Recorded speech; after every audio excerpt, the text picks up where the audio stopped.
பிரபல நடிகரும் சமையல் கலை நிபுணருமான மாதம்பட்டி ரங்கராஜ் அவர்கள் முதல் மனைவி உயிரோடு இருக்கும்போதே இரண்டாவதா திருமணம் பண்ணிக்கிட்ட விஷயம் பலருக்குமே தெரிஞ்சிருக்கும்.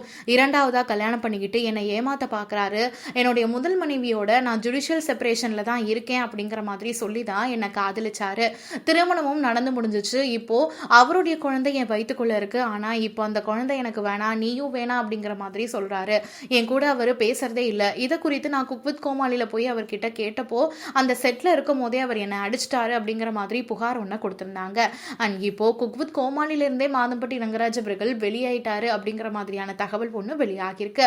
அண்ட் இதுல காரணம் என்ன சொல்லப்படுது அப்படின்னா, மாதம்பட்டி ரங்கராஜ் மேல இப்போ இரண்டாவது மனைவியான ஜாய் அவர்கள் அவர் மேல கம்ப்ளைண்ட்டை கொடுத்திருக்காங்க. இந்த கம்ப்ளைண்ட்ல குக் வித் கோமாளி செட்ல இருக்கும் போது தான் தன்னை அடிச்சதா சொல்லியிருக்காங்க.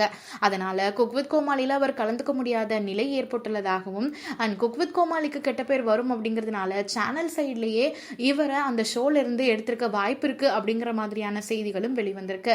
இதே நேரத்தில் மாதம்பட்டி ரங்கராஜ் அவர்கள் குக் வித் கோமாளி செட்ல எடுத்துக்கிட்ட பிக்சர்ஸை ஷேர் பண்ணி, நான் ஜட்ஜா இருக்கலாம், ஆனா என்ன ஜட்ஜ் பண்ணாதவங்க இவங்க தான், குக் வித் கோமாளியோட பில்லர்ஸ் அப்படிங்கிற கேப்ஷன்ல ஒரு போஸ்ட் வெளியிட்டிருந்தாரு.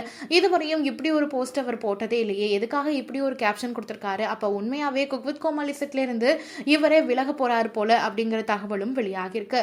பட் இதுக்கான அபிஷியல் கிளாரிபிகேஷன் இதுவரையும் சேனல் சைட்ல இருந்தும் வரல. மாதம்பட்டி ரங்கராஜ் அவர்களும் இது குறித்து ஒரு விளக்கம் கொடுப்பார் அப்படின்னு நம்பப்படுது.